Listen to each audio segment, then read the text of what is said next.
like one of us gets a bug and then it goes around the whole family.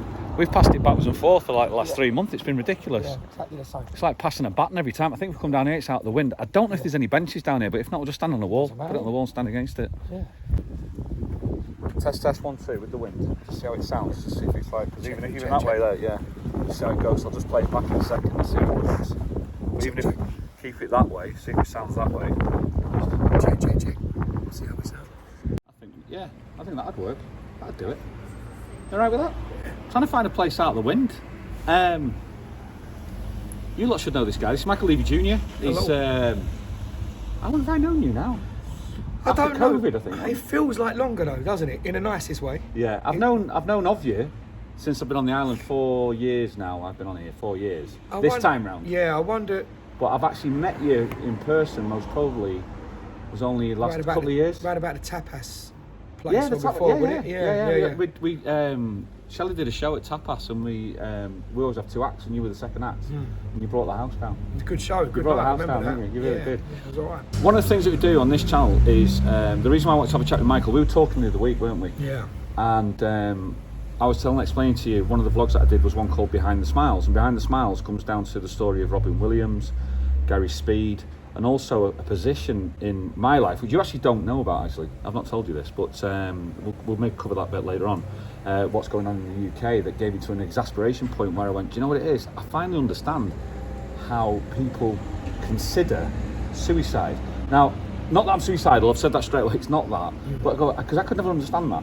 And it's like now I was in a position where I was so exasperated without getting a solution that I thought I could finally understand why people do it. And most people commit suicide, believe it or not, between the ages of 50 and 54, most men. Really? Yeah. And that was the stat that came through. 70% of people commit suicide are men in the UK, and the age is normally between 50 to 54. And I'm 51 in Jan. So it was like, I didn't realise until it got there. We got talking, and you've disappeared for how long now? When did this happen? Well, I mean, I took myself off of social media a couple of months ago. But you know, this whole thing about mental health, a lot of it you never understand until you experience it. And I've been experiencing it, I think, for a lot longer than I had realised. And I've taken a break, to answer the question. I've taken a break for about the last 2 months or so. Right. Came off of Facebook, haven't done a lot on my YouTube channel, just because I just felt like I wanted to be out of the public arena, if that makes any sense. Do you know what I mean? Your job is the public arena. And that's the difficult thing. You have to sort of put a mask on and put a smile on, because the show must go on. So every night we do that. But people may, well, 1 or 2 people have noticed that I don't arrive too much earlier now and mingle and chat to people the way I did, because I can't really at the moment, and I don't stick around. I try to always be polite, and I try to always be gracious and have pictures of people and shake their hands and stuff, but I sort of want to just pack up and go and hide. And when a few people have said, oh, you was a bit rude, and I never wanted to come across like that, and I apologise profusely. And when I explained why, they understood. But no, it's just a case of I just have to play the role of Michael Leavy Jr. on stage, and then I get away and be husband and dad and friend. That's an interesting, play the role of Michael. So you see yourself really as 2 characters. Yeah. That's bizarre, because when you started out, that most probably wasn't the case. No, and for sure, often people, not just through this period where I've taken myself away a little bit, it's always been common for people to say to Steph, oh, is Michael all right? Is he off with me or whatever?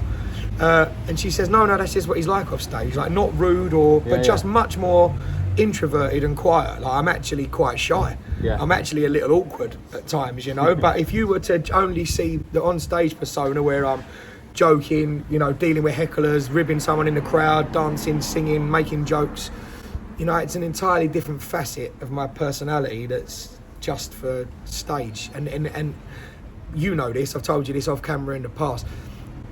I don't want to do that persona anymore. No, I think that's the connection point that we have, because going back in I always say I've had 3 lives. My first life I was a golf pro, and I got out of it, and I just didn't want to do it anymore. Yeah. And yet everybody looked at you and go, "What? Are you mental?" Yeah. Oh, You've but got to you're be good. mental. But you're good at it. Yeah. You've got no. You're ridiculous. And it's one of those ones. I took that out, and because I actually felt a fraud doing it. To me, my difference is, I look at you, I believe you are talented. At the time, I most probably was talented, but nowhere near talented as I wanted to be. Not the level to get you on a tour and stuff. No, so in essence, I was in a position where I was actually going to work disappointed. Yeah. And I was going to work disappointed so much that I went, no, I can't do this anymore, and that's the reason why I stopped it.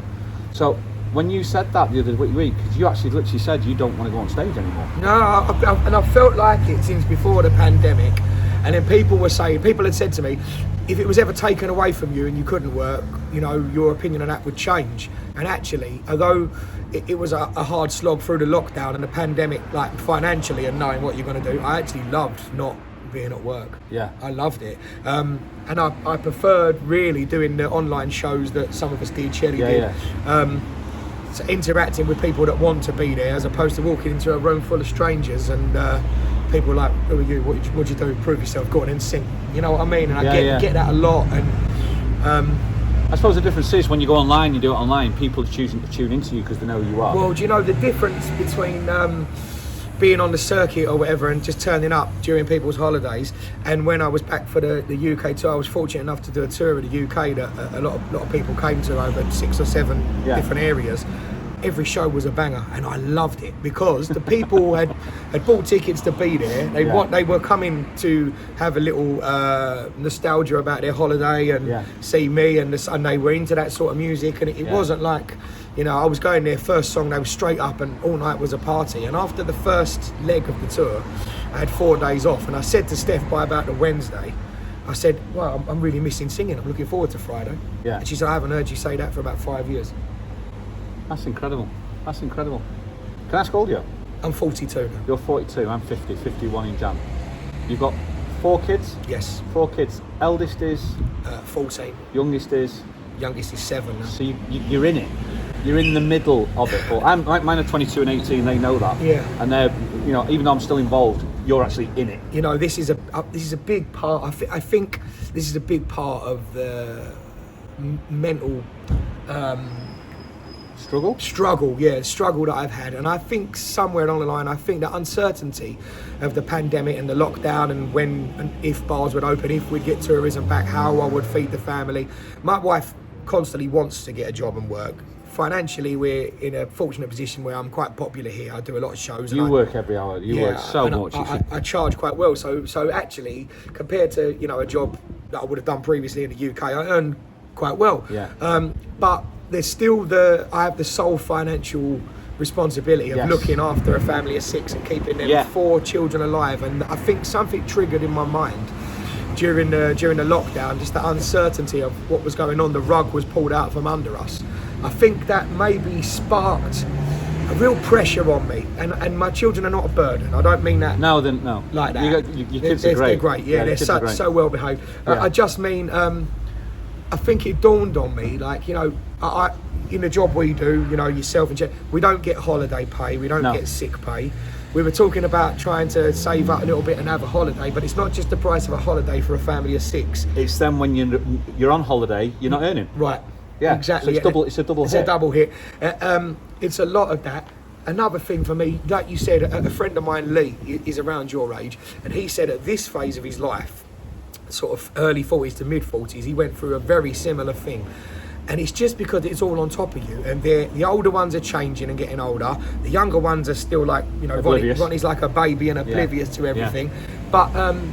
But I just think if anything happened to me, what would Steph do? How would she manage with the 4 kids? How would she manage financially? She's a resilient, intelligent woman. I'm sure she'd find a way to be fine, and we have a lot of support around us.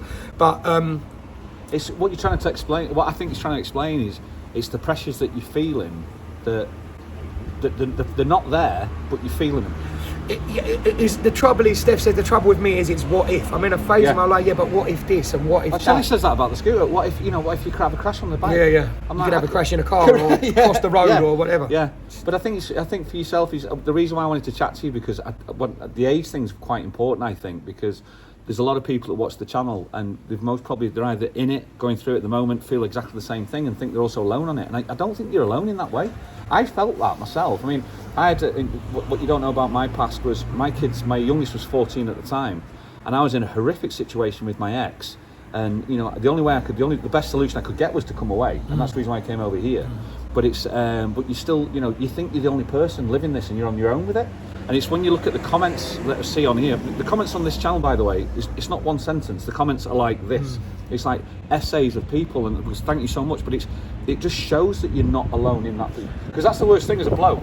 Because blokes don't talk about it. No, and I think that the reason we both wanted to have this chat today, I think it's important to get the message out. If I have, or you have with the channel, or with being on the circuit, any sort of profile, I think it's important to use that to let people know that you can seek help and it's all right to talk. I was talking to my eldest earlier on and telling her I was coming to have this chat. And I said to her, I don't want to come across like a loon. Like, I don't want to come across like I've lost the plot or like I'm nutty or whatever. No. And she's sensible. She said, you won't, Dad. She said, I think people will respect you and think, what a man for speaking openly about the pressures you're feeling with a family and at a certain time of life. Yeah.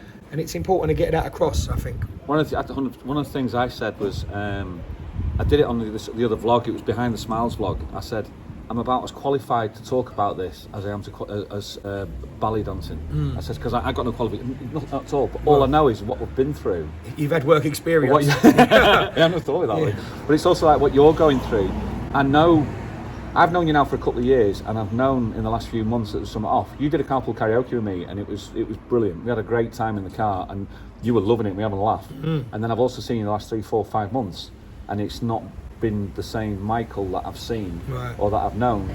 And that was it's not, I'd just say, it's not a worry, it's a shame.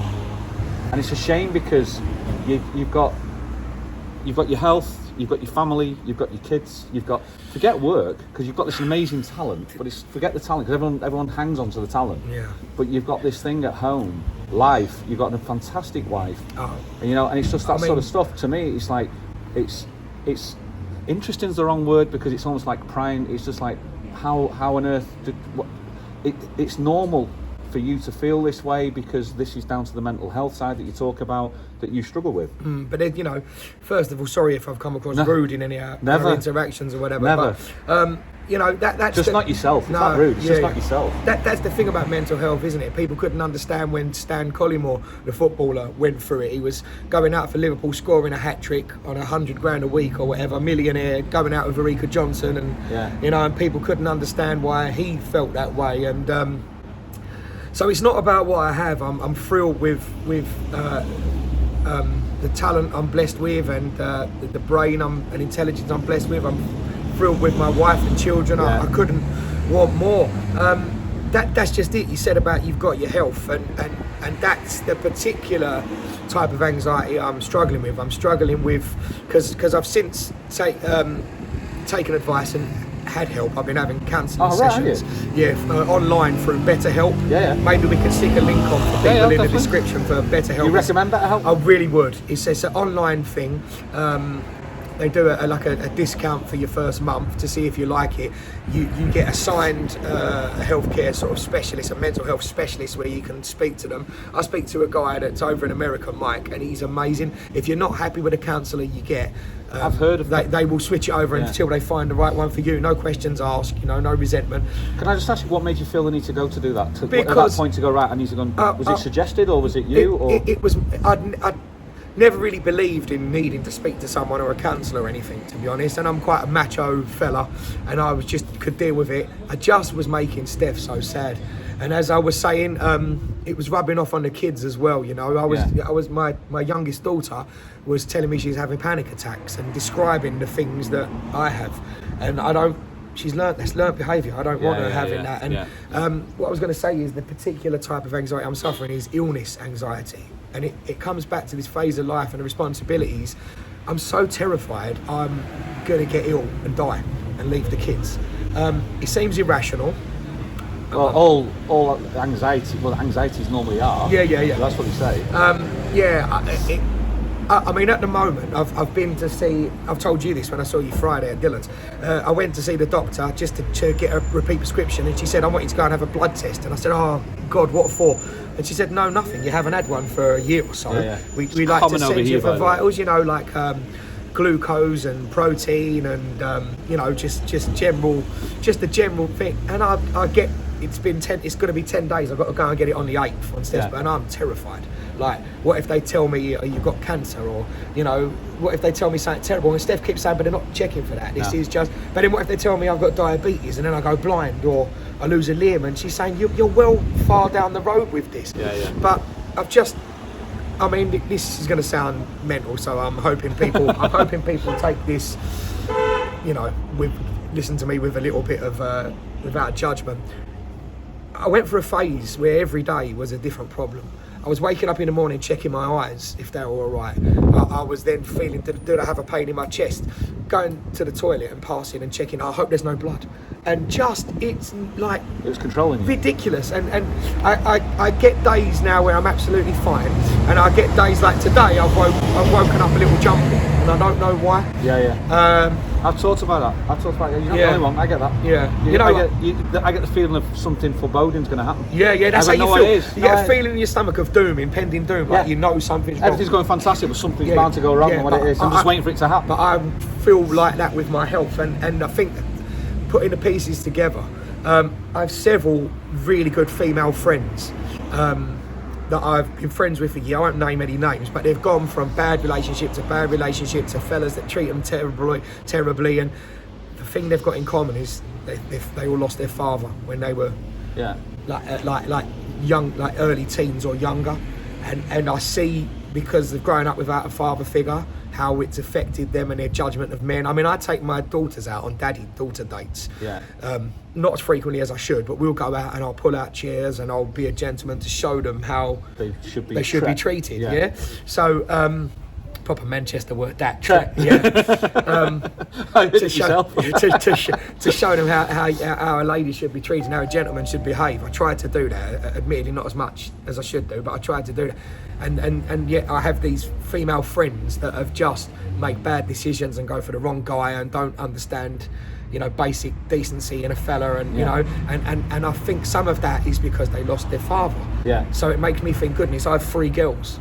3 young girls, 2 of them going into adolescence, and the boys are starting to give them attention now. They're all pretty blonde girls, so I just want to be around to make sure they're all right. And I've got 2 girls. Mine are 22 and 18. Drop dead gorgeous, and I will tell you, it works out fine.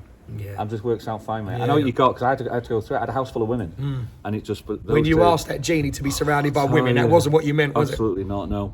I think this is a good place to stop it. What we're going to do, this is a 2-parter, and the second part, I'm actually going to go on to Michael Leavy's channel, and we're going to put the second part of this on there. So the link for that's going to be in the description below. All you need to do is just click on the link, and it'll take you carry on. This conversation is going to carry on from there. So as always on this channel, you know what to do. Thank you so much, and we'll see you on the other channel. Indeed. See you in a minute.